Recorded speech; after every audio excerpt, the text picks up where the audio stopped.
हम लोग आज के वर्तमान क्लास में मुगलों के संबंधित एक नई नीति का पढ़ने जा रहे हैं और नीति है रिलीजियस पॉलिसी, यानी मुगलों की धार्मिक नीति। ऐसे तो जो भी मुस्लिम शासक मुगलों से पहले भारत आए उन्होंने शरिया के मुताबिक शासन नहीं और शासन करने का अधिक आधार उनका शरीयत के जगह पर तरीकत का अर्थ ये हुआ कि जो स्थानीय कानून हैं उन्हीं कानूनों में समन्वय करते हुए उन्होंने भारत में शासन किया। यहाँ पर समन्वय का अर्थ ये है कि मुस्लिम शासक अपने दरबार या व्यक्तिगत जीवन में अपने शरीयत का तो पालन करते रहे, लेकिन जो सार्वजनिक जीवन था उसमें तरीकत का पालन। तरीकत का अर्थ यह कि देश का जो प्रचलित कानून था, जो रीति रिवाजें थे, उन्हीं के अनुरूप शासन किया गया। कुछ मामलों में शरीयत के बातों को भी लागू किया गया। जैसे उदाहरण के लिए लिया जाए तो भूराजस्व के क्षेत्र में तो उनके यहाँ जो नियम थे कि 4 प्रकार के करों की वसूली होती थी, जिसमें एक जजिया भी कर था, वो भी हिंदुओं से वसूला जाता था। हालांकि ये अलग बात है कि अधिकांश शासकों ने जजिया की वसूली नहीं की और नाम मात्र के लिए दिल्ली सल्तनत में कुछ शासकों ने या 1-2 शासकों ने जजिया की वसूली की, लेकिन वो भूराजस्व व्यवस्था शरीयत के नियमों के अनुरूप था। ये बात अपने आप में सच है। इसी प्रकार से मंदिरों के परिवेश में उनकी जो नीति अपनाई गई वो कुछ हद तक शरिया से प्रभावित दिखाई पड़ता, क्योंकि इनके यहाँ जो विश्वास था, जो विचार था, वो ये था कि पूजा सिर्फ एक ही होनी चाहिए, किसी दूसरे की नहीं। तो प्रत्यक्ष रूप से तो हस्तक्षेप ये नहीं कर पाते थे, लेकिन जहाँ पर अंधविश्वास का दर्शन होता था या धन के प्राप्ति की लालसा होती थी या मंदिरों में व्यभिचार का सूचना मिलता था, तो ऐसे आधार पे उन मंदिरों को तोड़ने का या समाप्त करने का भी उदाहरण दिल्ली सल्तनत के काल में हम लोग को मिलता है। तो इस तरीके से ये बात साबित हो गई कि जो दिल्ली सल्तनत की सुल्तानों की धार्मिक नीति थी वो मिश्रित प्रकार की थी। मिश्रित प्रकार इस प्रकार जैसे अलाउद्दीन या तुगलक, इन लोगों ने पूरी तरीके से धर्मनिरपेक्ष किया, लेकिन वहीं जलालुद्दीन खिलजी का उदाहरण है, फिरोज शाह तुगलक का उदाहरण है, इन लोगों ने कट्टरता की नीति अपनाई। तो एक मिश्रित धार्मिक नीति का दर्शन हम लोगों को दिल्ली सल्तनत में होगा। भारत में प्रथम शासक है जिसने पूरी तरीके से धर्मनिरपेक्ष प्रशासन की स्थापना की, उसमें धर्म को कोई महत्व नहीं दिया। वो शासक था शेरशाह सूरी, जिसने शासन के आधार पे देश को शासित करने का प्रयास किया। यानी जो शासन के मूलभूत नियम हैं, जिसके वजह से देश शक्तिशाली हो सकता है, मजबूत हो सकता है, उन्हीं नियमों को उसने अवलंबन किया। और उसकी सबसे बड़ी महत्वपूर्ण उपलब्धि ये थी कि उसने भूराजस्व के क्षेत्र में और जन कल्याण के क्षेत्र में प्रशासन को पूरी तरीके से जो है समर्पित कर दिया। इसलिए उसके शासनकाल में धर्म कोई विषय वस्तु प्रशासन के क्षेत्र में रहा ही नहीं। इस कारण से हम कहते हैं कि शेरशाह का शासन टोटली पूरी तरीके से एक धर्मनिरपेक्ष शासन। तो शेरशाह ने प्रशासन के क्षेत्र में जो प्रतिमान स्थापित किए उसे मुगल अछूते नहीं रहे। मुगल भी उस प्रतिमान के अनुयायी बने और जो शासन उनके द्वारा स्थापित किया गया मुगलों के द्वारा, वो पूरी तरीके से उदार था, लिबरल था और इस विचारधारा पर आधारित था कि यहाँ की बहुसंख्यक जनता जो है हिंदू है और ऐसी परिस्थिति में उनकी भावनाओं की अवहेलना कर करके हम शासन नहीं कर सकते हैं। और साथ ही साथ उनके व्यक्तिगत जीवन में जो उनका अपना शरिया था, जो उनका अपना धर्म था, वो पूरी तरीके से पालन किया। वैवाहिक संबंधों के माध्यम से हम लोगों को इस बात का दर्शन होता है कि मुगलों से पूर्व भी शासकों और हिंदू रानियों के बीच विवाह हुए, लेकिन कल ही के क्लास में हमने बताया था कि वो विवाह का स्वरूप दूसरा था और मुगलों ने जो वैवाहिक संबंध स्थापित किए उसका स्वरूप दूसरा था। और स्वरूप में हिंदू रानियों को उनके पूर्व के धर्मों पर रहने का या उनके अपने परिवारों से संबंध रखने का पूरा अधिकार मिला। तो इस कंटेक्स्ट में हम लोग मुगलों की धार्मिक नीति को देखने का प्रयास करेंगे। तो जहाँ तक आरंभिक शासकों का प्रश्न, यहाँ पर आरंभिक शासकों का मतलब है कि बाबर और हुमायूं।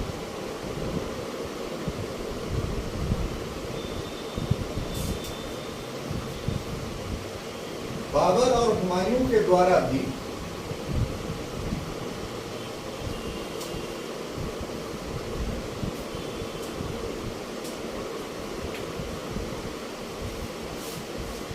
उदार धार्मिक नीति का प्रतिपादन किया।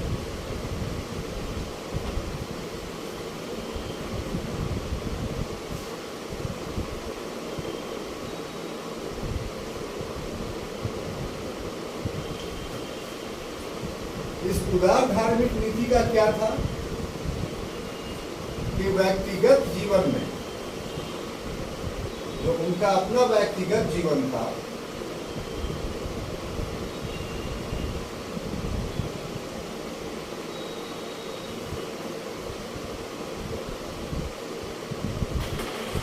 शरीयत को महत्व दिया उन लोगों ने।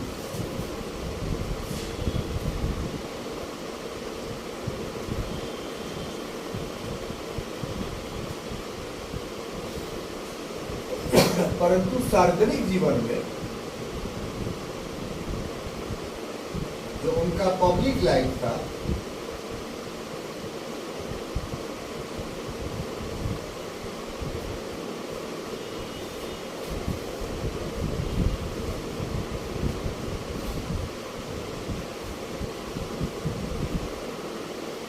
उदार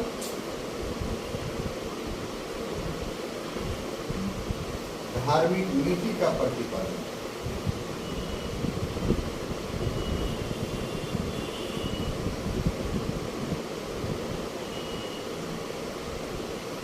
इन लोगों के द्वारा फिर भी कोई स्पष्ट नीति नहीं अपनाई।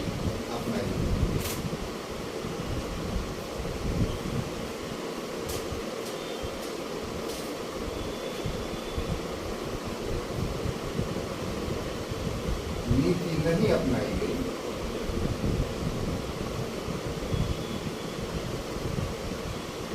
धर्म के क्षेत्र में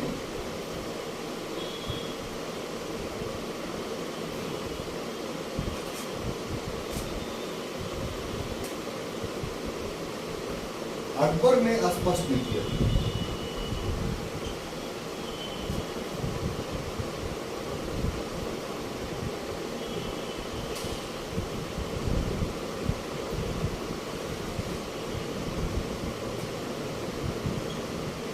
तो पहले इतना समझ लेते हैं हम लोग। ये आरंभ में हम बताना चाहते हैं कि जो आरंभिक शासक थे, आरंभिक शासकों में हम लोग बाबर और हुमायूं को ले सकते हैं, जिसने बाबर ने 1526 से 30 तक शासन किया और हुमायूं ने 1530 से लेकर के 56 तक शासन किया। बीच में 15 वर्षों का अंतराल है जिसमें वो निर्वासित जीवन व्यतीत करता है। तो इस काल में बाबर द्वारा आत्मकथा जो लिखी गई तुर्की भाषा में, तो उसके वक्तव्यों से पता चलता है कि बाबर किस प्रकार के धार्मिक नीति का पालन करने वाला था और उसका पुत्र किस प्रकार के धार्मिक नीति का पालन करने वाला था।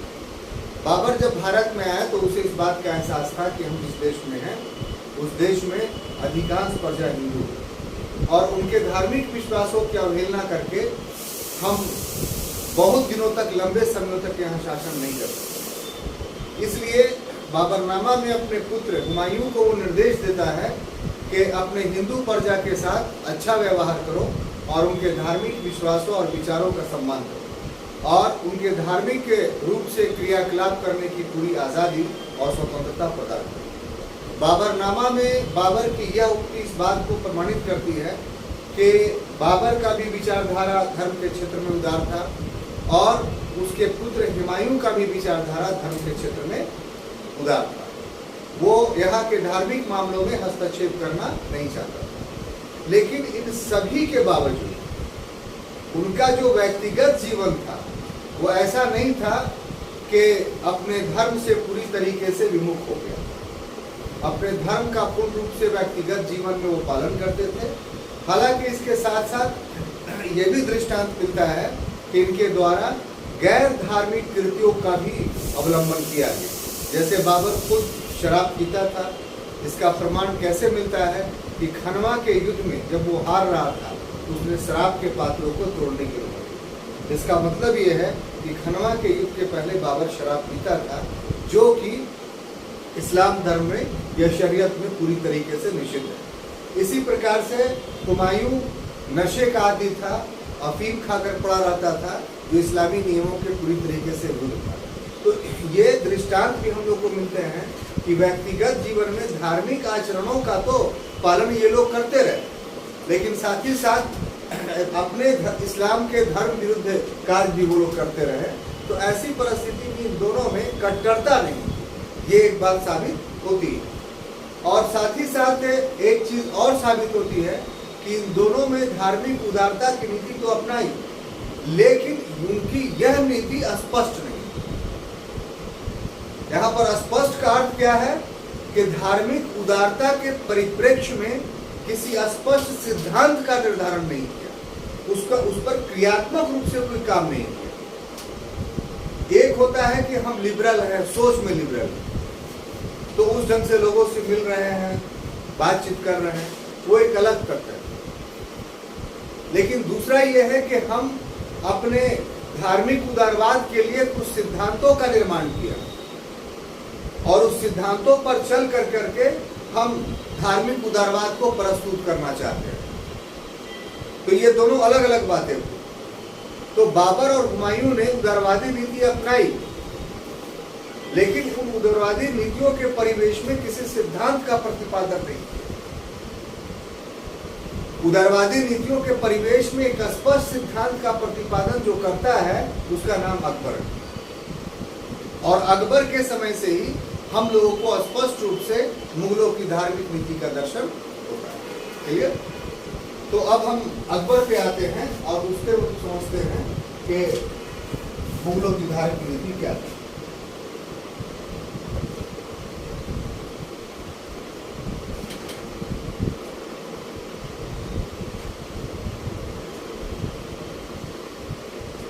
अकबर की धार्मिक नीति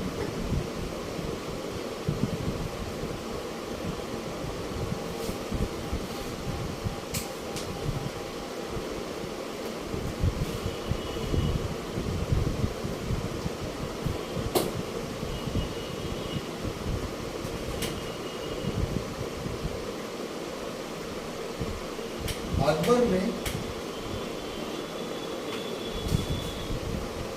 उदार धार्मिक नीति का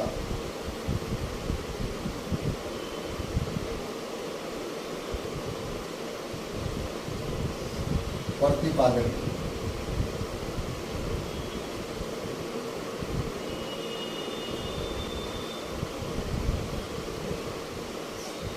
और इस हेतु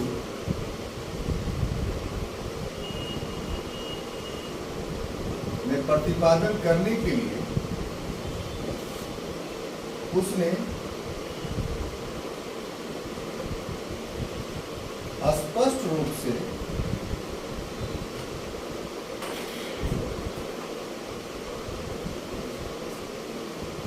क्रियात्मक एवं व्यवहारिक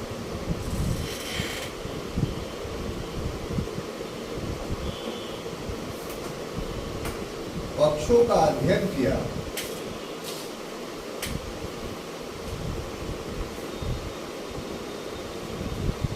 और तत्पश्चात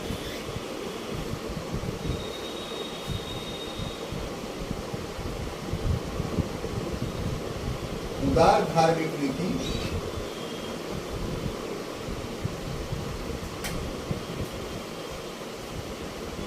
का अवलंबन किया।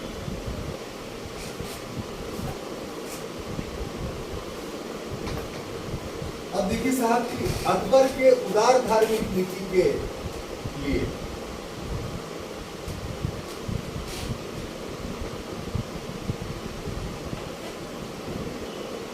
उदार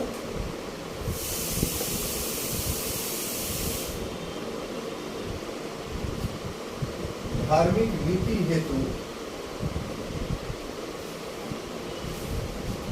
निम्न कारण उत्तरदायी।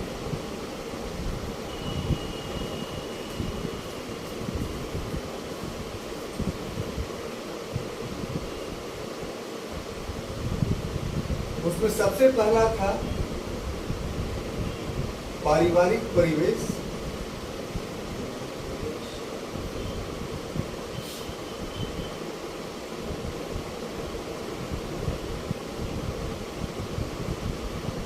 शिक्षक का योगदान,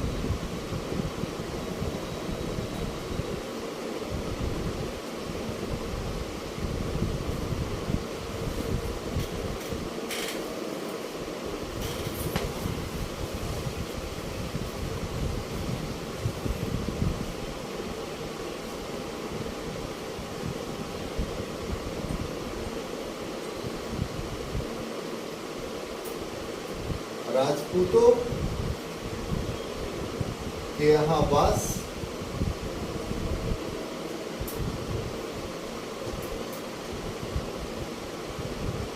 वैवाहिक संबंध,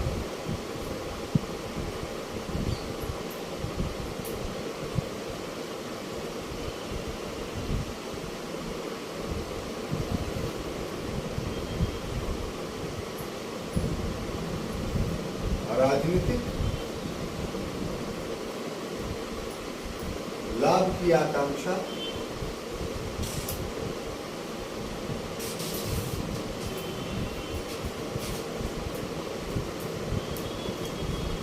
और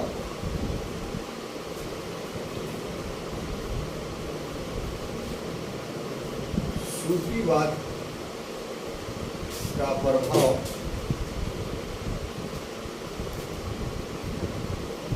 और मेहदी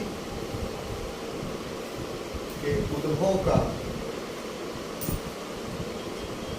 अफवाह।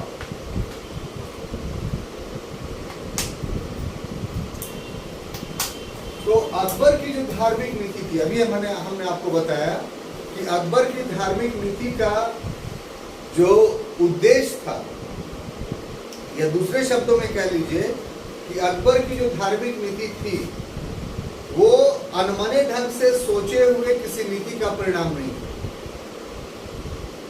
बाबर और हुमायूं की जो धार्मिक नीति थी वो बिना सोचे समझे नीति का परिणाम था, और वो बिना सोचे समझे ये कि हम हिंदू देश में रह रहे थे, हिंदू से दुश्मनी नहीं कर सकते, एक स्पष्ट बात यही थी। लेकिन अकबर ने सिर्फ ये सोच करके उदार धार्मिक नीति नहीं अपनाई, बल्कि उसने अपनी सोच को विकसित करने के लिए काम किया, प्रयत्न किया, लोगों से बातचीत की, विभिन्न धर्मों का अध्ययन किया, विभिन्न धर्माचार्यों से संपर्क करके उस पर धार्मिक विषयों पे विवाद किए। यही नहीं, सभी धर्मावलंबियों के प्रमुख है उनके लोगों को बैठा करके आमने सामने बात किया और धर्म को एक करने का प्रयास किया। और साथ ही साथ इस बहस और मुबाहसे में उसने व्यवहारिकता का उदय किया कि आखिर इतने विभिन्नताओं का, धार्मिक विवादों का क्या हल हो सकता है ताकि देश में चिरस्थायी एकता और शांति स्थापित हो। तो उसका धार्मिक जो नीति था वो पूरी तरीके से राजनीति से जुड़ा हुआ था। उसने धर्म के क्षेत्र में जो भी अनुसंधान किए या जो भी क्रियाविधि की या जो भी व्यवहारिक ज्ञान को प्राप्त किया, ये सभी के सभी इस उद्देश्य से किए गए थे ताकि जो विषमता है देश के अंदर, उस विषमता का पता लगाया जाए। और पता ये लगाया गया कि धार्मिक क्षेत्र में जो विषमता है वो काफी बड़ा विषमता है, और जब तक इसको दूर नहीं किया जाएगा तब तक राजनीतिक एकता स्थापित नहीं होगी। तो एक तरीके से कह सकते हैं कि जो प्राचीन काल में अशोक के द्वारा जिस नीति का अवलंबन किया गया था, कुछ उसी तरीके की नीति अकबर ने भी अपनाई थी कि धार्मिक विषयों में एकता स्थापित करके वो राजनीतिक विषयों में एकता स्थापित करना चाहता था। तो इस तरीके से हम कह सकते हैं कि अकबर भी अपने पूर्व के बाबर और हुमायूं की तरह उदार धार्मिक नीति का तो अवलंबन किया, लेकिन उसकी उदार धार्मिक नीति पूर्व के शासकों में इससे इस रूप में भिन्न थी कि इसने बजाते तौर पे सिद्धांतों का, व्यवहारवादों का अध्ययन करके उदार धार्मिक नीति अपनाई। इसीलिए अकबर के द्वारा जो धार्मिक नीति अपनाई गई वो मुगलों की एक वैधानिक या कह लीजिए कि घोषित धार्मिक नीति मानी जाएगी, या पूरे मुगल साम्राज्य की धार्मिक नीति मानी जाएगी, जिसमें बाद में चल के कुछ विचलन भी होता है जो हम बाद के अध्ययनों में देखेंगे। अब देखिए, जो इसने उदार धार्मिक नीति अपनाई अकबर ने, तो यूं ही नहीं अपना ली, बल्कि उसके पीछे एक लंबा कारक उत्तरदायी। किसी भी व्यक्ति का धार्मिक विश्वास उसके परिवेश पे निर्भर करता है। अब जैसे एक छोटा सा एग्जांपल ले ले, बहुत सारी जनजातियां हैं, उनके जो धार्मिक विश्वास है वो आपके दृष्टिकोण से पूरी तरीके से अमानवीय है या अनैतिक है, हो सकता है। लेकिन जो जनजाति उस आचरण को या विश्वास को अपना रही है, उसकी आंखों से आप देखिए तो आपको लगेगा कि सही। अब यहां पर हम ये समझाना चाहते हैं, स्पेशल जनजातियों के धार्मिक विश्वास को इसलिए उठाया कि जनजाति के समाज में जो भी बच्चा पैदा हुआ उसका संपर्क दूसरे वातावरण से नहीं हुआ, वो उसी वातावरण में पैदा लिया और उसी वातावरण में वो मर गया। अब ऐसी परिस्थिति में उसका जो धार्मिक विश्वास था वो अपने लोगों के द्वारा जो दिया गया उसी को वो सच मान लिया। जबकि अगर जनजातीय धार्मिक विश्वास से बाहर निकल करके उसको देखा जाए दूसरे धार्मिक विचारधाराओं के दृष्टि से, तो पता चलेगा कि ये आदिम है, पारंपरिक है, किसी समय में ठीक रहा होगा क्योंकि प्राकृतिक कारणों के कारण, और वर्तमान समय में उनका विकास, जो उनका धार्मिक विश्वास उनके खुद के विकास में बाधक है। तो धर्म के क्षेत्र में ये एक बहुत बड़ा पैमाना है। क्या पैमाना है कि जिन धर्मावलंबियों ने विभिन्न धर्मों का तुलनात्मक अध्ययन करके अपने धर्मों को अपनाया, तो ऐसे लोगों में धार्मिक उदारता का जन्म हुआ। अब यहां पर धार्मिक उदारता का क्या अर्थ है? तो धार्मिक उदारता का अर्थ यह है कि विभिन्न धर्मों में सह अस्तित्व का विकास करके एक उच्च धार्मिक विश्वास का उदय करना, उभारना। पूर्व में चले आ रहे धार्मिक विश्वासों के कुमंडूकता या पारंपरिकता को नहीं अपना, क्योंकि धर्म कोई भी रहा है उसमें बिगाड़ समय समय पर होता रहा है, जिसके कारण से हर धर्म वर्तमान समय में अपने विकृत रूप में पाया जाता है। तो ऐसी परिस्थिति में जब व्यक्ति धर्मों का तुलनात्मक अध्ययन करता है, कंपैरेटिव स्टडी करता है, तब उस सही निष्कर्ष पे पहुंचता है। तुलनात्मक अध्ययन करने के लिए अनिवार्य है कि वो विभिन्न धार्मिक विचारों और विश्वासों के संपर्क में आए, विभिन्न धर्मावलंबियों के साथ प्रत्यक्ष वार्तालाप करें या प्रत्यक्ष क्रियाकलाप में सहभागी हो। जब ऐसी परिस्थिति होगी तभी जो है उसके धार्मिक विश्वास या विचार तो उदार होंगे, अन्यथा नहीं होंगे। एक बहुत ही ज्वलंत मुद्दा है, तत्कालिक मुद्दा है, जो आप भी आकर्षित होंगे उसके तरफ। अभी कल ही की बात है कि विष्णुपद मंदिर में आपके मुख्यमंत्री जी पधारे थे, उसमें एक विवाद हो गया कि इस्राइल मंसूरी जो नया प्रौद्योगिकी मंत्री है, वो भी गर्भगृह में पहुंच गए। हमने कल ही इसकी तस्वीर देखी थी फेसबुक पे, तो हमने कमेंट स्टाइल मंत्री को लिख दिया कि आप फंसने वाले हैं, आप ये घुस गए अंदर, कल के पेपर पूरा रंगाया रहेगा, देख लीजिएगा, विवाद खड़ा हो जाएगा। आप सुबह में उठ के पेपर देख रहे हैं तो सही में ये विवाद का विषय क्यों विवाद का विषय बन गया कि विष्णुपद मंदिर में बाहर ही में आप जाइएगा तो एक बोर्ड लगा हुआ दिखाई पड़ेगा आपको, जिसमें होगा अहिंदुओं का प्रवेश वर्जित। इसी तरीके से राजगीर में ब्रह्मपुर में आप जाइएगा तो वहां आपको एक बहुत बड़ा बोर्ड मिलेगा जिसमें उच्च न्यायालय का आदेश और डिग्री संख्या लिख करके ये लिखा हुआ है कि इसमें किसी भी अहिंदू का नहाना जो है वर्जित। यही नहीं, हिंदुओं में भी वर्णों के आधार पे कैटेगरीज बना हुआ है। सबसे ऊपर वाला कुंड है, उसमें सवर्ण नहाएगा, उसका पानी जो गंदा पानी नीचे गिरेगा वो अवर्ण नहाएगा, और इसकी अवहेलना कोई नहीं कर सकता।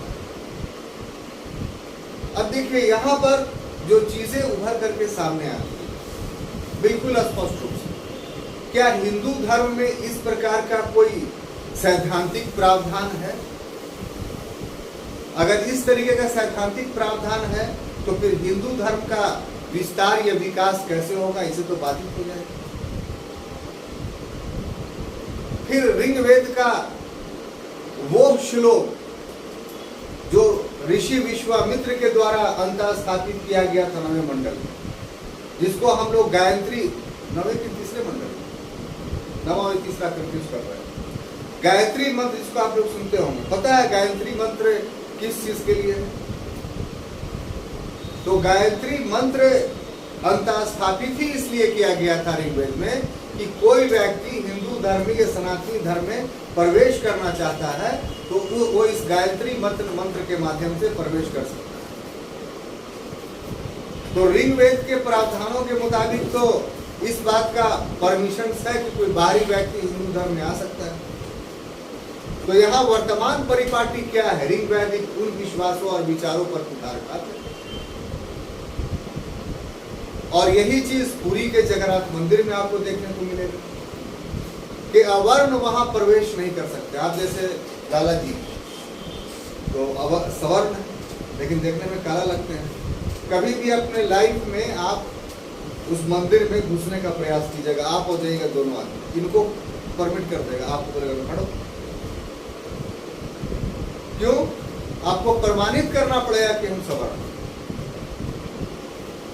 तो इस ढंग की जो परिपाटी है स्पष्ट रूप से वो हिंदू धर्म के मूल विचारों और विश्वासों के विपरीत है। इससे आप इसको संकुचित कर रहे हैं व्यवस्था के आधार पर जो है। और एक और कि विष्णुपद मंदिर में भी आप एक नवीन चीज देखिएगा कि सिर्फ ये अहिंदू का मतलब वहां क्या है? सिर्फ मुसलमान नहीं है, उसके उत्तरी या पश्चिमी छोर पर एक मौका बना हुआ है, माने एक सुराग। तो जो अवर्ण हिंदू हैं, आप भले उस पर चले जाते हैं वो अलग बात है, उनको विष्णुपद का दर्शन करना होगा तो अंदर नहीं घुस सकते हैं, वो उस मौके से विष्णुपद का दर्शन करेंगे आप चले जाएंगे। तो ये आप क्या कर रहे हैं? ये आप संकुचित कर रहे हैं। धर्म एक विस्तृत व्याख्या है। धर्म में कोई भी व्यक्ति सम्मिलित हो सकता है, इसमें किसी को रोक नहीं सकते, क्योंकि धर्म किसी की व्यक्तिगत बपौती नहीं होती। लेकिन इस विश्वास या इस विचारधारा का वर्तमान समय में बहुत जगहों पे खंडन होता है। आप एक इसका ऐसा एग्जाम्पल लीजिए, सिखों को, ईसाइयों को, ये दो धर्मावलंबियों के यहाँ आप चले जाइए, इस तरह का कोई बैरिकेडिंग नहीं मिलेगा। आपसे कोई पूछेगा ही नहीं कि आप कौन। अब नतीजा क्या है कि उसके तरफ लोग बोलते हैं कि धर्मांतरण ईसाई धर्म में कर रहे हैं, क्योंकि उन्होंने अपने दरवाजों को बंद नहीं रखा है। उनके चर्च में कोई भी जाता है तो उनको व्यापक तौर पर रेस्पेक्ट किया जाता है। और ऐसी परिस्थिति में जो अवर्ण हिंदू हैं, जब उनको वहां सम्मान मिलता है तो ये आज़ादी से पहले, आज़ादी के बाद भी बहुत बड़े पैमाने पर उधर आकर्षित हुए। जनजातियों का ईसाई बनने में सबसे महत्वपूर्ण भूमिका जो है ये व्यवस्था है जो वर्तमान समय में आपके सामने मौजूद है, आप माने अथवा नहीं माने। तो अकबर उदार क्यों? तो हमने अपना सफर वहां से शुरू हुआ था। अकबर उदार इसलिए हुआ कि उसके पास जीवन के आरंभ काल से ही उसको विभिन्न धार्मिक विचारों और विश्वासों और संस्कृतियों का सामना करना पड़ा। आप देखिए कि उसके जीवन में कैसे विभिन्न धार्मिक विचार, विश्वास और संस्कृतियां सामने आई और उसने उसे प्रभावित किया। सबसे पहला है कि पारिवारिक परिवेश। पारिवारिक परिवेश ने ही उसको उदार बना। क्यों उदार बना दिया, जरा गेस करके बताइए। क्या था पारिवारिक परिवेश? Very good. उसका पिता जो है सुन्नी मतावलंबी और माता जो थी वो शिया मतावलंबी। और शिया भी कोई मामूली नहीं, शेख अली अकबर जानी जो ईरान का सबसे बड़ा सूफी आलिम था, उसकी पुत्री थी हमीदा बानो।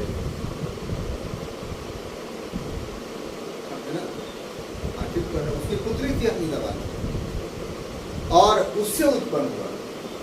और बाप कौन था? तो हुमायूं, जिस पर कट्टर जो है सुन्नी बात पड़ा हुआ था। और शिया सुन्नी में जहां तक प्रश्न है सुनीता जी, तो आसमान जमीन का अंतर है। आज भी इस अंतर को देख सकते हैं। शिया सुन्नियों के मस्जिदों में नमाज नहीं पढ़ते हैं, लेकिन सुन्नी शियाओं के मस्जिद में नमाज नहीं पढ़ता है। गया में आप देखिएगा तो शियाओं के वादिका में तो एक शिया मस्जिद जो आपको जीबी रोड में जो पंचरुखी मंदिर है उसके सामने जो रोड गई है उसी में आपको मिलेगा। तो वहाँ किसी भी सुन्नियों की नमाज पढ़ते हुए आप नहीं देखिए। और धार्मिक विश्वास भी ये है कि जो शिया है वो चारों खलीफाओं को नहीं मानते, सिर्फ एक खलीफा को मानते हैं, हज़रत अली। और बाकी पूर्व के जो 3 खलीफा हैं उसको ना मानते हैं, यही नहीं है, बल्कि उस पर तबर्रा भेजते हैं। तबर्रा माने गालियां देते हैं। तो इतना बड़ा धार्मिक विभेद हम ये सब इसलिए बता रहे हैं आपको कि आप ये मानिए कि जिस प्रकार से हिंदू और मुसलमानों के बीच धार्मिक विश्वास में अंतर है, उस तरह तो नहीं, लेकिन उससे कम भी धार्मिक अंतर शिया सुन्नियों में नहीं। सैद्धांतिक रूप से वो सभी ईश्वर को एक मानते हैं, उनका प्रोफेट एक, कुरान है, लेकिन व्यवहारिक रूप से धार्मिक आचरण में वो आसमान जमीन का अंतर है। तो ऐसी परिस्थिति में बाप सुन्नी और माँ शिया से पैदा हुआ कौन? अकबर। क्या करता बेचारा? बाप सुन्नी विचारों और विश्वासों को मान रहा था और माँ जो थी वो शिया विचारों और विश्वासों को मानता था। इसमें वो पला बड़ा। अब बच्चा एक होता है और माँ बाप 2 होते हैं।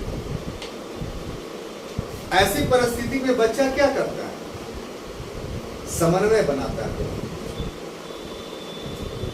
बेटा तुम किससे प्यार करते हो? पापा से, ये मम्मी से। तो उसके काने बोल देता है आपसे, उसके काने बोलता है आपसे। दोनों को खुश कर देता है। ये दोनों बगड़ कि नहीं एकदम कस के बोलो, तो बोल देता है दोनों से। संशय की स्थिति में नहीं रखता। तो अकबर के साथ भी तो कुछ यही हुआ। तो ना वो कट्टर रूप से सुन्नी हुआ और ना वो कट्टर रूप से शिया हुआ। ये तो मैथमेटिकल इक्वेशन हुआ सुनूंगा कि कट्टरता प्लस कट्टरता इज इक्वल टू उदारता। नहीं, प्लस प्लस मिलेगा तो क्या हो जाएगा? न्यूट्रल हो जाएगा वो। तो कट्टरता जब 2 आपस में मिलेंगे तो वो किस में कन्वर्ट हो जाएगा? उदारता। ना वो व्यक्ति कट्टर रूप से सुन्नी विचारधारा को मानेगा और ना वो व्यक्ति को कट्टर रूप से शिया विचारधारा। तो उसकी बुनियाद में ही उदारता भरा। अब दूसरा शिक्षक उसका था अब्दुल लतीफ। तो अब्दुल लतीफ, ये बात तो आपको पता है कि नहीं कि अकबर लिखना पढ़ना नहीं जानता था। अकबर निरक्षर था, साक्षर नहीं था। अकबर निरक्षर था, साक्षर नहीं था, लेकिन शिक्षित था। कितनी सुंदर बात है। इसी को तो जानना होगा। अकबर साक्षर नहीं था, निरक्षर था, लेकिन शिक्षित था। तो यहां पर शिक्षा का अर्थ क्या होता है? तो शिक्षा का अर्थ होता है टू अचीव नॉलेज, ज्ञान की प्राप्ति। अगर ज्ञान की प्राप्ति आपको हो गई तो आप शिक्षित हो गए। तो अब्दुल लतीफ जो शिक्षक था तो उसने अपने ज्ञान को दे दिया था। अकबर खुद किताब नहीं पढ़ता था, अब्दुल लतीफ किताब पढ़ के सुनाता था, और उसकी मेमोरी इतना शार्प थी कि सभी चीजें उसको याद हो जाती। तो शिक्षित तो हो गया अकबर, लेकिन वो लिखता नहीं था, पढ़ता नहीं था, तो इस प्रकार से निरक्षर था, साक्षर नहीं। तो हम कह सकते हैं कि अकबर जो था वो साक्षर तो नहीं था लेकिन शिक्षित था। साक्षर का मतलब हुआ कि लिखना पढ़ना जान, तो लिखना पढ़ना तो नहीं जानता था लेकिन ज्ञानी था, और ज्ञानी इसलिए था कि अपने टीचर अब्दुल लतीफ के माध्यम से उस समय के जो ऑथेंटिक बुक थे उन सभी को वो सुन चुका था, और उसकी स्मरण शक्ति, मेमोरी पावर इतना थी कि सभी के सभी उसको याद थे। इस प्रकार से निश्चित रूप से ये कहा जा सकता है कि अकबर साक्षर नहीं था लेकिन शिक्षित था। कितनी खूबसूरत और सुंदर बात, किसी बुक में नहीं मिलेगी।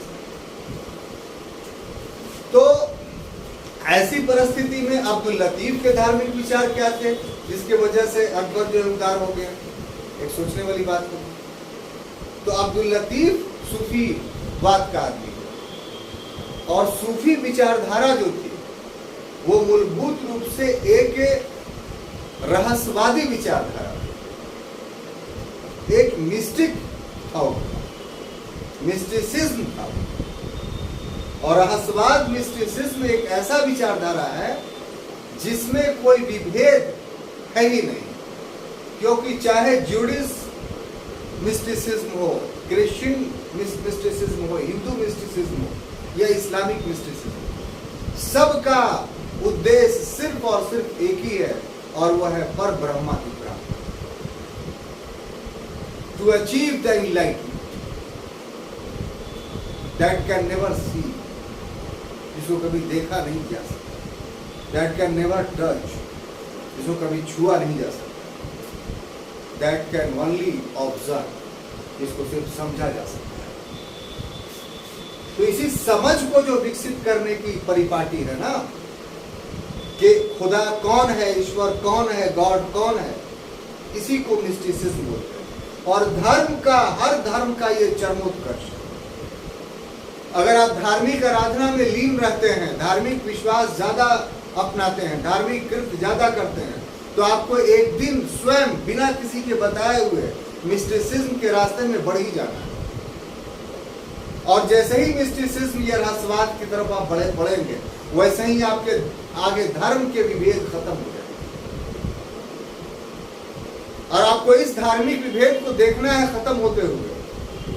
तो जमालुद्दीन जानेमन जन्नती, जिसका हिल्सा में मजार है, वहां जाकर करके अध्ययन कीजिए तो पता चलेगा कि जमालुद्दीन जानेमन जन्नती का पूरा जीवन एक हिंदू साधुओं के रूप में व्यतीत। जैसे हिंदू साधु जटा रखते थे और लंगोटा पहनते थे, वही मुसलमान आज तक उसको मुसलमान समझने के लिए तैयार नहीं है। आप हिल्सा के उस इलाके में जाएंगे तो मुस्लिम बहुत डर डर करके, जो एक आध दो घर हैं जो उसको मानते हैं, बहुत डर करके आपको मिलेंगे। हम हाल फिलहाल में उसका दौरा किया है और देखा है और महसूस किया है कि मरे हुए 15वीं शताब्दी में मृत्यु हुई उसकी, लेकिन आज भी जो उस पर आलोचना लगाई जाती है वो जीवित है। जबकि वो पूरा जो है उनका जो इतिहास पता चलता है वो ये कि वो पूरी तरीके से मुसलमान थे, मुसलमान ही नहीं थे, पैगंबर के नस्लों में से थे। तो क्यों ऐसा हुआ? क्योंकि वो रहस्यवाद के मालिक, और रहस्यवाद में इस तरह का विभेद, ड्रेस का, विभूतियों का या बाहर प्रत्यक्ष दृष्टि का कोई वैल्यू नहीं। उस कब्र के साथ साथ 6 योगियों का भी कब्र है जहां पर आप देखिएगा, और 6 योगी पूरे के पूरे हिंदू। एक विचित्र चीज हिल्सा में जानेमन जन्नती के मजार पे देखने को आपको मिलेगा। तो हम बता रहे हैं ये इतना एग्जाम्पल कि अब्दुल लतीफ जो इसका शिक्षक था वो एक मिस्टिक टीचर, एक रहस्यवादी शिक्षक था। तो रहस्यवादी शिक्षक होने के नाते उसके पास कोई धार्मिक विभेद था ही नहीं। उसने जो बचपन से टीच किया अकबर को, तो वो टीच ही उदारवाद का था। और टीचर का प्रभाव ऐसा होता है कि अमीट होता है, कभी नहीं मिटता है, क्योंकि टीचर अपनी बात तर्कों के आधार पर करता है। आप किसी भी विचार या विश्वास के, अगर टीचर बहुत लर्न है, बहुत पढ़ा लिखा हुआ है, तो उसका प्रभाव आपके व्यक्तित्व में पड़ना ही नहीं का प्रश्न ही नहीं। तो यही प्रभाव जो है अब्दुल लतीफ का अकबर के व्यक्तित्व पर पड़ा, और इसीलिए अकबर का विचार या विश्वास विभिन्न धर्मों के परिवेश में लिबरल हो गया, उदार, कोई कट्टरता उसके अंदर नहीं है। तो ये दूसरा परिवेश था जिसने अकबर को जो है उदार बनाया। तीसरा, राजपूतों के यहाँ वास। आपको पता होना चाहिए कि अकबर का जन्म कब हुआ था, तो 1542 ईस्वी में अक्टूबर के दिन, याद है ना? सब पढ़े हुए, पहले मुड़ी हिला रहे हैं, सही में याद था। चलिए, अच्छी बात है, आपको होना नहीं, तो ये गुड साइन है कि आपको पूर्व का पढ़ाया हुआ बात सब याद है। और यही मजा है पढ़ने में कि अब आपको एहसास होता होगा कि जो आप पॉलिटिकल हिस्ट्री पढ़ रहे हैं वह सही पढ़े। पूछेगा तो लिख देंगे, नहीं पूछेगा तो ये सब चीज बहुत अच्छे से समझ में आ रहा है। तो हरीशचंद्र वर्मा में पूरा पॉलिटिकल हिस्ट्री नहीं, वो पूरा दूसरे ढंग का लिखा हुआ। लेकिन अब हरीशचंद्र वर्मा आपको पढ़ने में इसलिए मजा आएगा कि अब आपका बेस जो है मजबूत है। अब उसमें जो भी चीजें हैं वो ऐसा नहीं कि हमसे पूछना पड़ेगा। नहीं पढ़ते, अगर इस क्लास को नहीं करते तो फिर हरीशचंद्र वर्मा कभी समझ में नहीं आता। ये अपने आप में विचित्र बात है। तो कैसे पढ़ा जाए, कब पढ़ा जाए, इसकी भी जानकारी होनी चाहिए, तो भी हम क्लास में प्रमाणित करें। तो चलिए फिर लौटते हैं अपने टॉपिक पर कि 1542 में अकबर का जन्म होता है। तो हुमायूं के इतने दुर्दिन थे उस समय कि वो अपने पुत्र को अपने साथ ले भी नहीं जा पा रहा। तो क्या हुआ कि 20 साल के महल में, यानी उसका बचपना कहाँ गुजरा? 20 साल के महल। तो ये तो मानवीय स्वभाव है भाई कि जिसके साथ रहता है आदमी तो उसका एक मनोवैज्ञानिक प्रभाव पड़ता है, उसके खिलाफ वो नहीं सोच सकता। आप हिंदू हैं, अगर बचपन से सिर्फ हिंदू ही के बीच में रहते आए हों तो बहुत सारे विश्वास आपके ऐसे डेवलप हो जाएंगे जो गलत हो। लेकिन जब ईसाई, मुसलमान, यहूदी सभी से आप मिलते हुए बड़े हुए हैं तो फिर धार्मिक विश्वास जो है न्यूट्रल हो, उसके बारे में कोई भी गलत धारणाएं आपके पास पहुंचाई जाएंगी तो चूंकि आप पूर्व परिचित हैं इसलिए उस गलत धारणा का अंधानुकरण नहीं करेंगे। अकबर का तो बचपन ही राजपूत के घर में बैठी, तो ऐसी परिस्थिति में वो हिंदुओं के खिलाफ सोच कैसे सकता? उस पर तो एहसान था राजपूतों, अगर उसी समय गला घोट देता तो अकबर बड़ा ही नहीं होता। तो राजपूतों ने अकबर का गला नहीं घोटा। अकबर किसी हिंदू माता से या हिंदू पिता से उत्पन्न संतान नहीं था। अकबर की माता भी मुसलमान और पिता भी मुसलमान। ऐसे परिवेश में राजपूतों का उसके ऊपर मुंह आना कोई आवश्यक नहीं था। लेकिन राजपूतों ने अपने राजपूत धर्म का पालन किया और उस बालक का अपने बालक के समान लालन पालन और पोषण किया। तो इतना बड़ा एहसान अकबर कैसे भूल सकता? तो इस प्रकार से राजपूतों के साथ बाल्यावस्था में जो उसके संपर्क रहे उस पर मनोवैज्ञानिक प्रभाव उसके मस्तिष्क पर डाला। हालांकि हो सकता है उसकी बातें उसको याद नहीं हो, लेकिन शरीर जिसका नमक खाता है वो शरीर गवाह देता है और वो मानसिकता को विकसित करता है।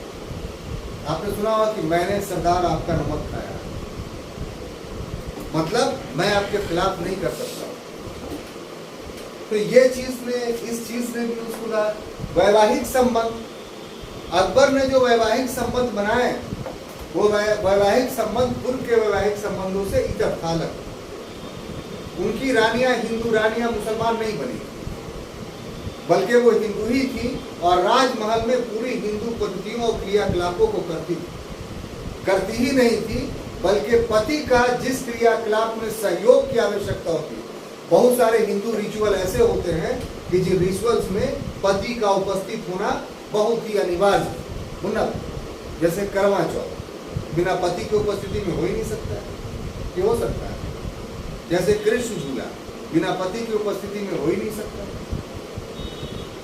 तो इन सभी कृत्यों को जो हिंदू कृत्य थे वो हरखाबाई अकबर के द्वारा करवाया करती।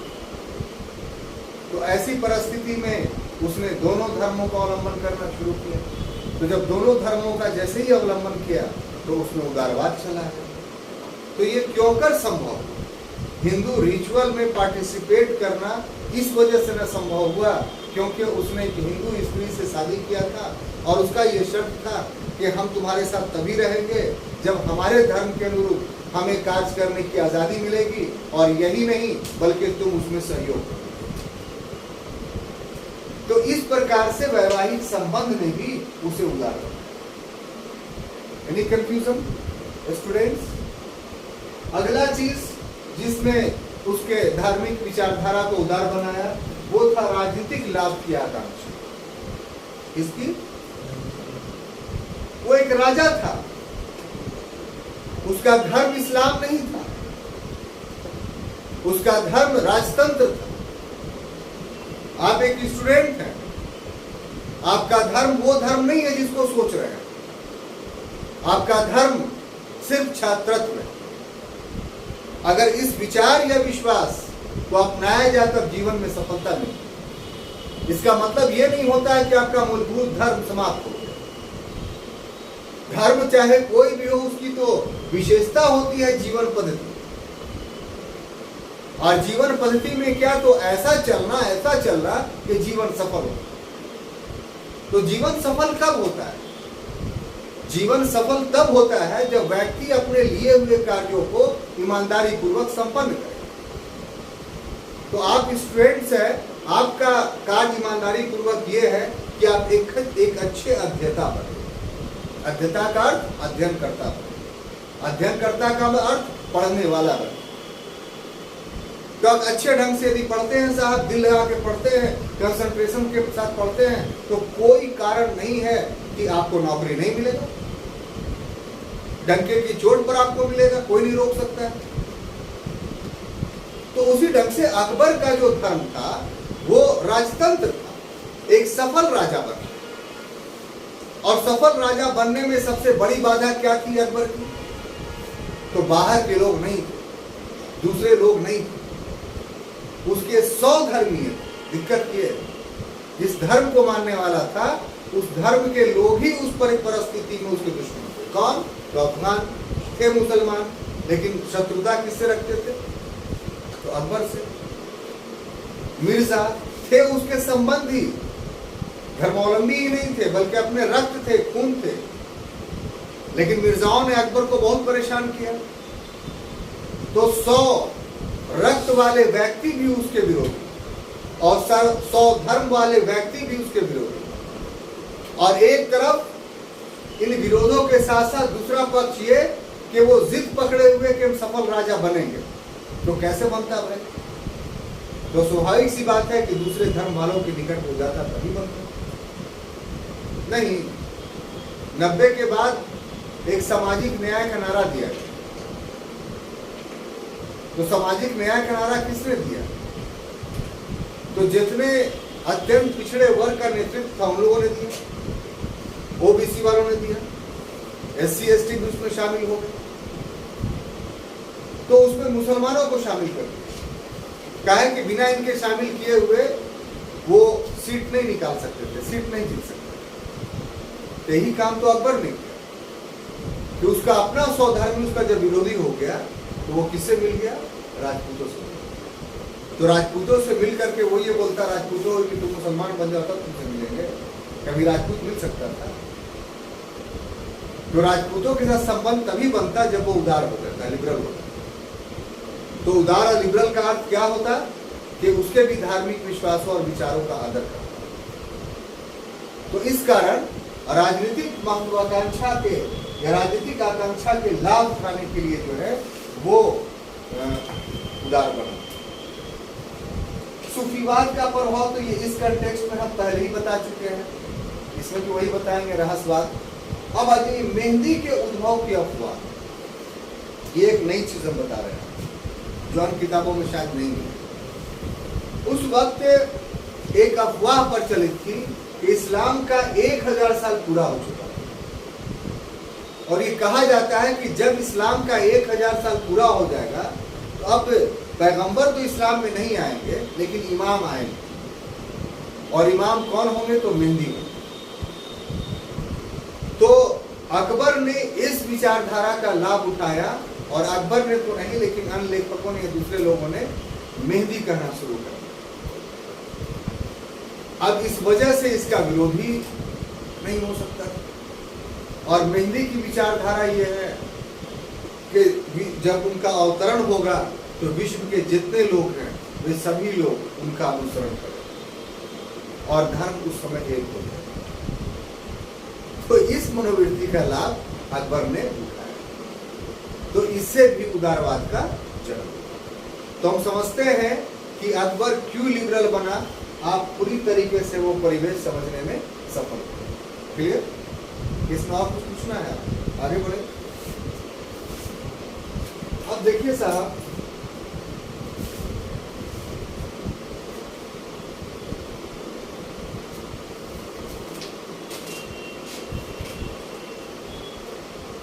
अकबर की उदार धार्मिक नीति का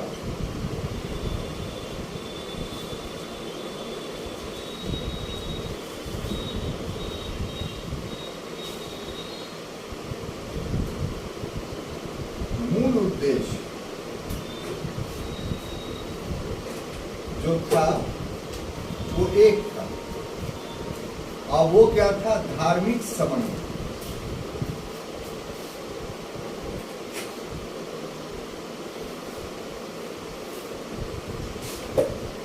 यानी रिलीजियस कोऑर्डिनेशन।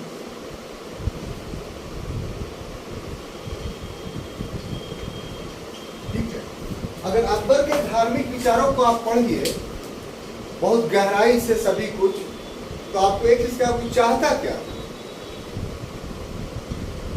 कुछ लोग कहते कि नया धर्म स्थापित करना चाहता था। To VA. स्मिथ का ये कहना है। एक जहांगीर के समय का की पुस्तक है दास्ताने मज़ाहिर, उसमें पहली बार ये बात कही गई कि अकबर खुद एक नया धर्म स्थापित करना चाहता है, जिसका बाद के इतिहासकारों ने खंडन किया कि नहीं भाई ऐसी बात नहीं, अकबर कोई नया धर्म स्थापित नहीं, अगर नया धर्म स्थापित करना चाहता तो फतेह सिकरी में मस्जिद क्यों बनवाया? तो आप बोलिए कि उस समय विचार नहीं होता, फिर लाहौर में मस्जिद क्यों बनवाया? लाहौर के किले की मस्जिद, आगरा के किले की मस्जिद है, क्यों बनवाया? तो इसका मतलब ये हुआ कि वो अपने धर्म को छोड़ नहीं रहा। तो फिर नया विचार उसका क्या था? तो इन बहसों में अगर हम लोग पढ़ेंगे तो पूरा एक क्लास चला जाएगा। उसके लिए आपके पास जो बुक है हरिश्चंद्र वर्मा का, सफिशिएंट है, उसमें सारे तर्क दिए हुए। हमारे लेक्चर्स, हमारे नोट्स के साथ साथ हम बार बार बोल रहे हैं कि आपका हरिश्चंद्र वर्मा का अध्ययन अनिवार्य है, और जब ये साथ साथ आप घर पर कीजिएगा तो आपका ये सब टॉपिक काफ़ी मजबूत हो जाएगा। और अभी कीजिए, बाद में अभी कम से कम कीजिएगा तो ये हो सकता है कि आपको हमेशा के लिए टॉपिक याद हो। तो एग्जामिनेशंस में सबसे बड़ा स्टूडेंट्स की समस्या क्या होती है, इसमें परीक्षा देता है पास करने और फेल करने वाला का, कि फेल करने वाला हदस जाता है किस चीज़ से, अरे बाप इतना नोट है, इतना किताब है, सब कैसे रिवीजन होगा। अब उसमें दिन रात एक करके खाली रीडिंग मार रहा है, समझ नहीं रहा है। परिणाम क्या होता है कि पिछला वाला भी भूल जाता है और हार जाता है। तो असल पढ़ाई पूरी ही यही क्लास है। इस समय आप बहुत कंसंट्रेशन के साथ चीज़ों को समझे रहिएगा। साल 2 साल बाद अगर ये क्वेश्चन राइज हो गया एग्जामिनेशन में, तो आपको हम गारंटी देते हैं कि ये तो जीत लेगा। क्योंकि हम हवा में बात नहीं कर रहे, हमने खुद इस परिपाटी को अपनाकर देखा है। हम एक बार परीक्षा दे रहे थे, उसमें वर्ल्ड हिस्ट्री बहुत टफ आ गया। यूपीएससी और टफ आ गया साहब, उसमें एक क्वेश्चन हमको मिला, उस समय 5 लिखना होता था, 3 तो हम लिख लिए इससे मॉडर्न मीडिया से, बाकी 2 उसमें है कि आपको कम से कम 3 एक से 2 एक से देना, एक ही से आप 4 या 5 नहीं दे सकते। अब ऐसी परिस्थिति मजबूरी थी कि 2 वर्ड से छोटा एक उसमें हमको आ रहा, लिख दिया। जानते हैं बाकी नहीं आ रहा था, सामंतवाद एक बैग क्लिक कर दिया। अब बहुत पहले पढ़े थे लेकिन अच्छा से पढ़े थे और पूरी चीजें याद आ गई। अब उससे जो वर्ल्ड हिस्ट्री का उसके पूर्व में क्वेश्चन लिखा उससे ज्यादा अच्छा ये लिखा है। आरटीआई से जब उन्होंने मार्क्स निकाला तो उसी में सामंतवाद में सबसे अच्छा नंबर मिला 60% से। इसलिए अनुभव से लाभ उठाएंगे। अच्छा स्टूडेंट होता है, जिद्दी नहीं होता है। इसलिए क्लास में जो पढ़ रहे हैं, जो टेस्ट दे रहे हैं यहाँ, वो मूल पढ़ाई हो रहा है, एग्जामिनेशन से पहले पढ़ाई नहीं होता है और नुकसान लोग अपना कर लेते हैं। हाँ, रिवीजन करना चाहिए। कैसे? तो ऐसे करना चाहिए कि जो देख लिया एक निगाह में कि ये वाकई में कमजोर है, ये सेक्शन वाकई में कमजोर है, तो उस सेक्शन पर उसे ध्यान देना। करंट आम तौर पे नया रहता है, इसलिए एक बार पढ़ने पर याद नहीं होता, तो करंट के टॉपिक को रिवाइज करते हैं। लेकिन पारंपरिक ट्रेडिशनल जो चीजें हैं वो पहले ही आप बना के से खाना बनाते हैं ना, तो खाना बनाते हैं तो कुछ मटेरियल्स ऐसा होता है कि पहले से तैयार करके रखा जाता है और कुछ चीजें ऐसी होती हैं कि जब सबको डाल दिया जाता है तो ऊपर से काटा जाता है। तो आपकी ऊपर से काटने वाला पहले मैंने चुन लीजिएगा, उसी का रिवीजन कीजिएगा तो आपको फायदा रहेगा। बात समझ में आ रही है? ये पढ़ाते पढ़ाते कुछ बातें, अच्छी बातें आ जाती हैं दिल में, तो हम क्या करते हैं। तो फिर अपने टॉपिक पे आते हैं कि अकबर के जो उदार धार्मिक नीति था उसका मूल उद्देश्य जो था वो रिलीजियस कोऑर्डिनेशन था, धार्मिक समन्वय था। वो अपने धर्म को या हिंदू धर्म को या जैन धर्म को या ईसाई धर्म को गलत नहीं मानता था और समाप्त करना नहीं चाहता, बल्कि उसका विचार ये था कि हर धर्म में कुछ न कुछ कुरीतियां हैं और कुछ न कुछ अच्छाइयां हैं। तो यदि समन्वय अच्छाइयों के बीच किया जाए तो फिर सभी धर्म एक हो जाएंगे, सबका अस्तित्व भी बना रहेगा और सभी धर्म एक भी हो जाएंगे। कैसे?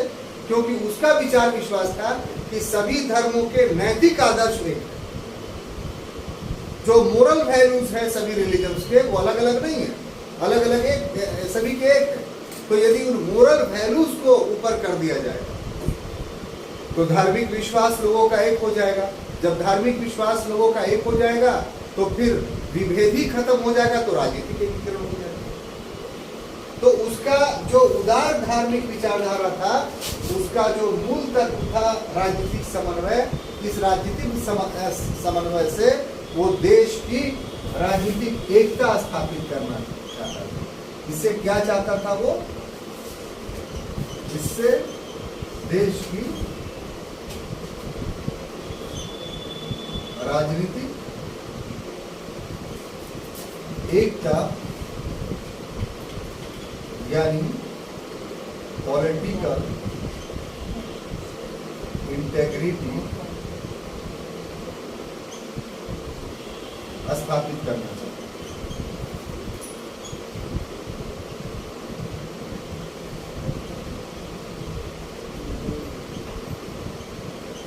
बात समझ में आई साहब?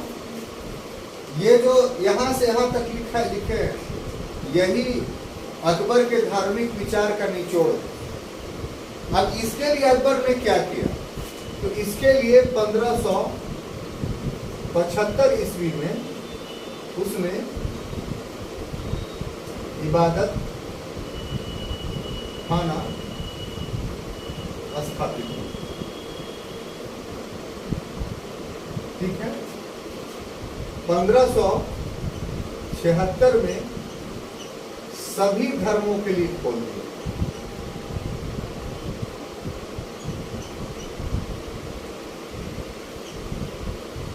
और 1578 में बंद कर दिया।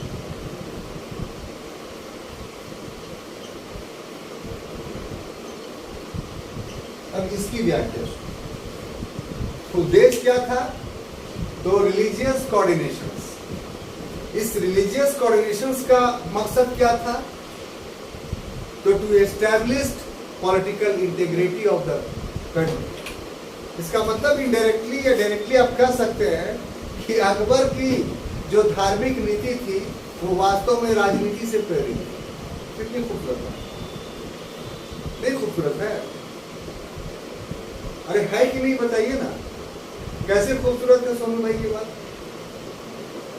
क्या घूंघट ओढ़े हुए ये बात, ये इस बात में स्नो लिपस्टिक लगी हुई मुन्ना, आखिर ये बात कैसे सुंदर हो गई? तो बात इस ढंग से सुंदर हो गई कि ये क्वेश्चन बन गया। क्या क्वेश्चन बना?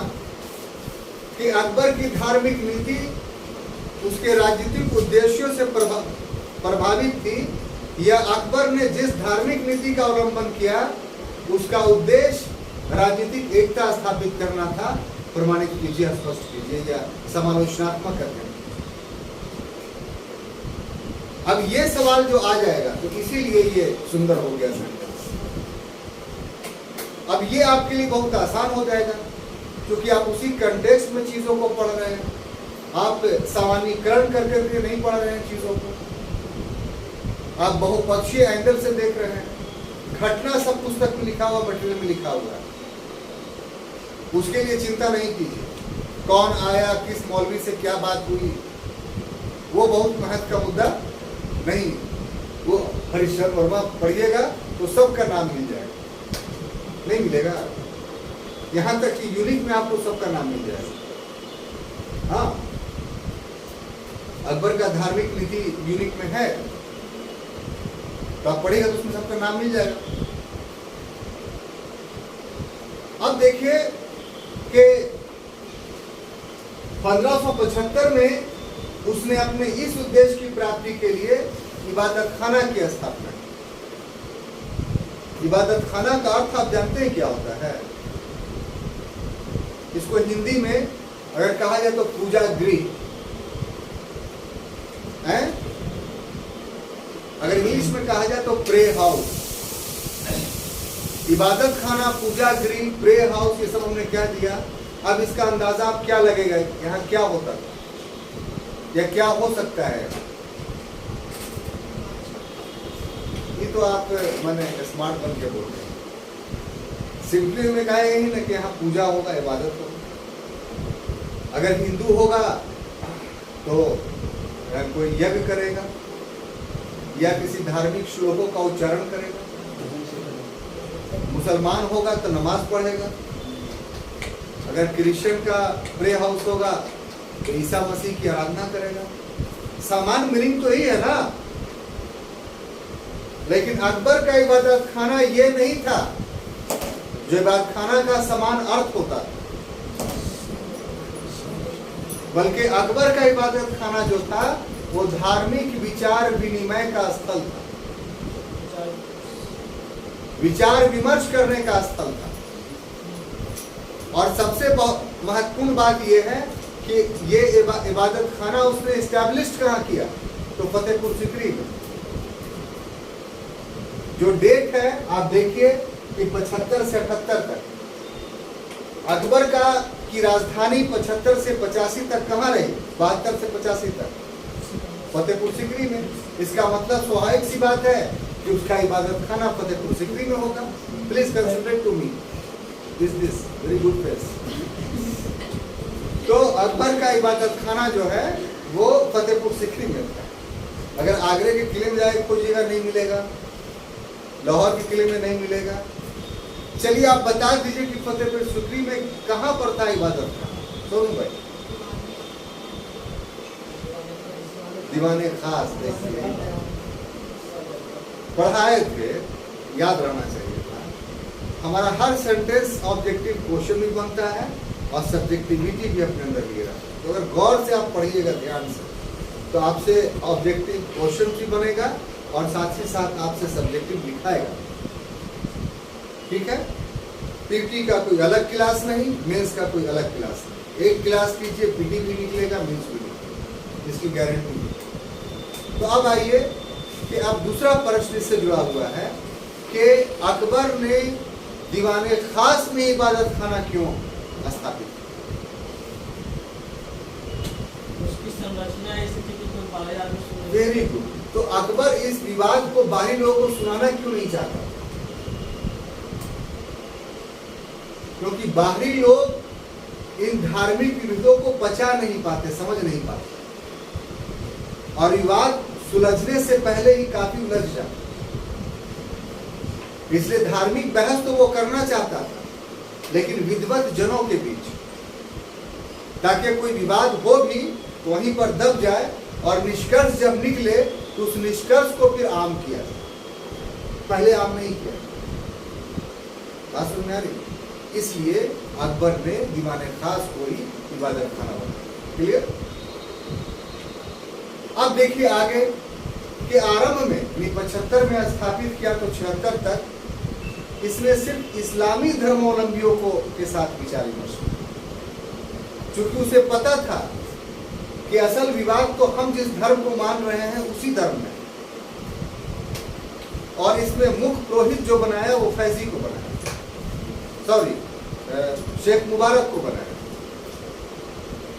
और शेख मुबारक के बेटे थे अबुल फजल और फैजी।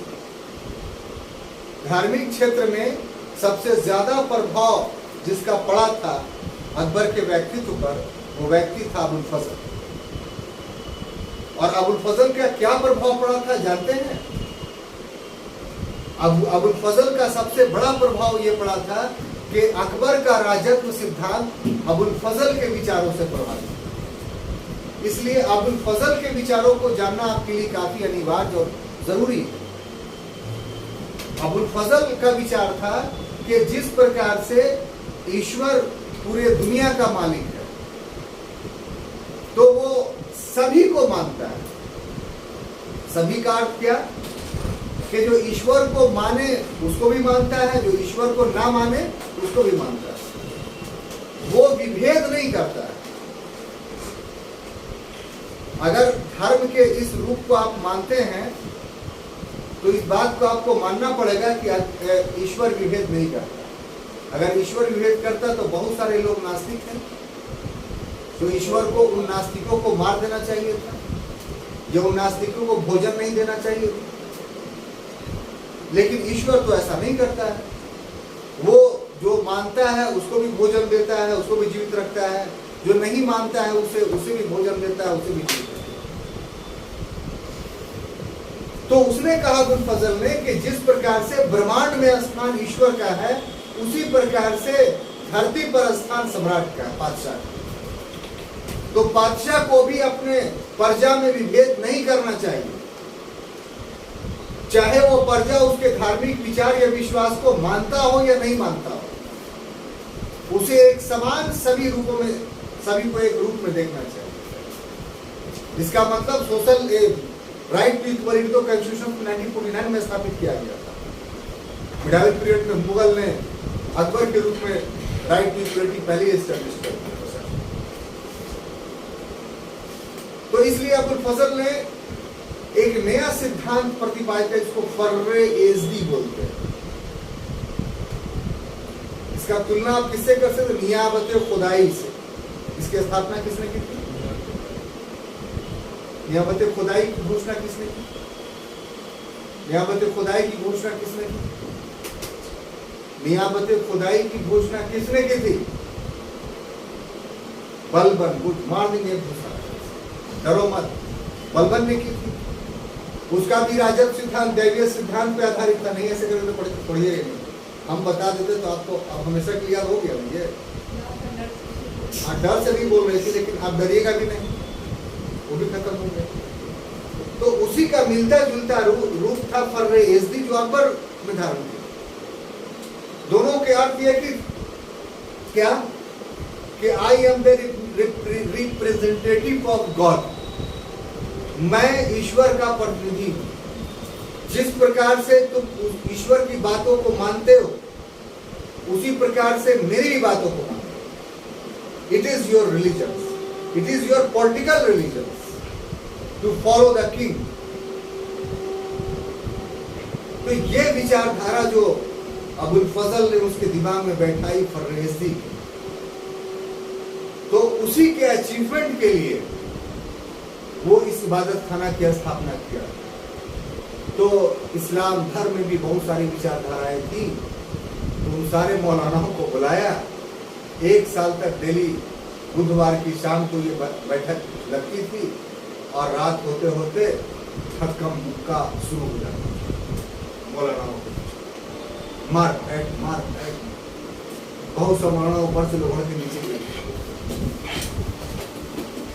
अकबर ने देखा कि ऐसे मामला नहीं बने, इन लोग के बीच सिर्फ धार्मिक के बहस हम करेंगे तो लक्ष्य तक नहीं पहुंचेंगे।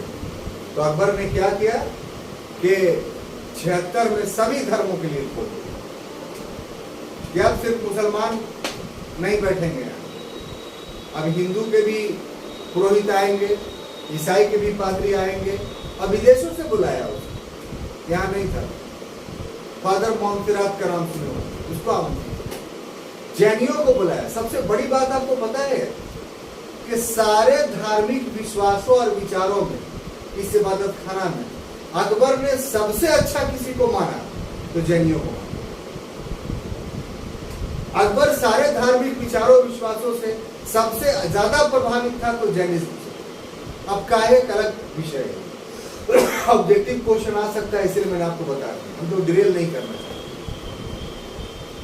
लेकिन विभिन्न धर्मावलंबियों को इबादत खाना में रखने के बावजूद भी फैसला नहीं हुआ, यानी धार्मिक समन्वय नहीं हो पाया।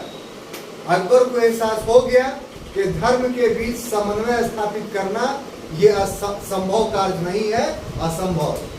इसलिए उसने 1578 ईस्वी में इबादत खाना को बंद किया। क्या किया? बंद किया। लेकिन हारा नहीं उसको, और यही से साबित होता है कि इस रिलीजियस समन्वय का उद्देश्य पॉलिटिकल इंटीग्रिटी था। कैसे? कि उसने फौरन 1579 ईस्वी में, कितना, 1579, सब डेट याद रखिएगा, महजर की घोषणा की। महजर की घोषणा की, ये सब याद रहेगा गौरव भाई है? क्या बोले? रहेगा ना? तो महजर क्या था मुन्ना? क्या था महजर? कभी नाम सुना है आपने? बोलते हैं क्यों नहीं? वो मजा लेना सुने थे।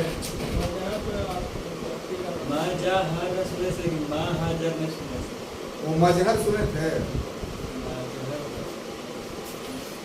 महजर की घोषणा की। इसी से साबित होगा कि अकबर का धार्मिक के जो कृत्य था वो पॉलिटिकल इंटीग्रिटी प्राप्त करना था। कैसे?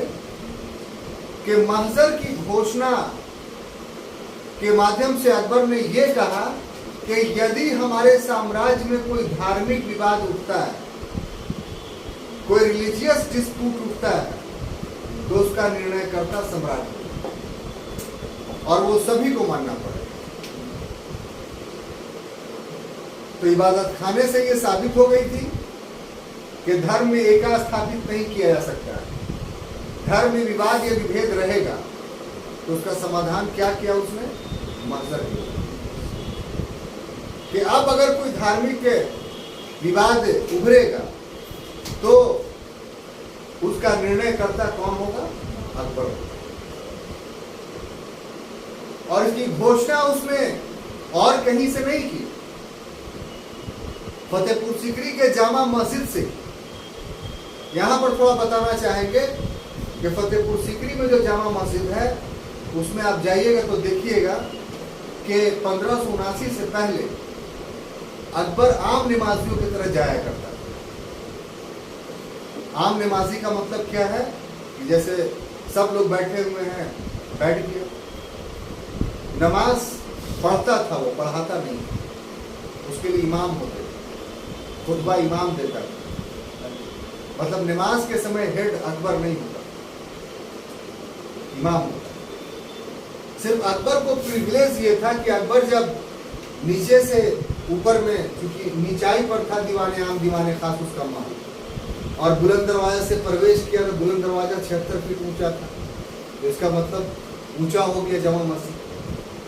तो जब आता था तो उसका एक अर्दली रहता था जो बाहर में बैठा था, तो वो दीवार पर थपथपाता था। तो वो दीवार पर थपथपाने का एक जगह बना हुआ था, सब जगह थपथपाने से ऐसा नहीं होता था। उस जगह पर जो थपथपाता था तो जितने लोग बैठे हुए उनको जानकारी हो जाता था वाइब्रेशन से या हल्की आवाज से कि बादशाह आ गया। तो बीच से रास्ता जो है लोग ऐसे ऐसे हो जाते थे, तो बादशाह जो है क्रॉस कर करके आगे जाके बैठ जाता था, आगे के सब में आगे के लोग। सिर्फ ये प्रिविलेज उसको था एज ए किंग, बाकी वो आम लोगों के सब में ही खड़ा होता था। लेकिन महजर की घोषणा उसने फतेहपुर सिकरी के जामा मस्जिद के से की, इसलिए कि अब वो अपने आप को इमाम घोषित कर दे। उस दिन इमाम साहब जो थे वो उतर गए और अकबर मिंबर पर चढ़ गया, और वहां से उसने महजर की घोषणा की कि अब किसी प्रकार के धार्मिक विवाद होंगे तो उसका समाधान करता बादशाह होगा, किंग होगा। तो इस तरीके से उसने जो धार्मिक विवादों का हल किया वो राजनीतिक हथियार से कह सकते हैं। तो इसलिए उसका धार्मिक विचारधारा राजनीति से प्रेरित है। अब यहीं पर वो नहीं रुका, बल्कि उसने 1581-82 ईस्वी में दीने इलाही की घोषणा की। दीने इलाही ये उसका सरकारी नाम नहीं था, दीने इलाही ये इसका लोकप्रिय नाम था। सरकारी नाम उसका था तौहीद इलाही।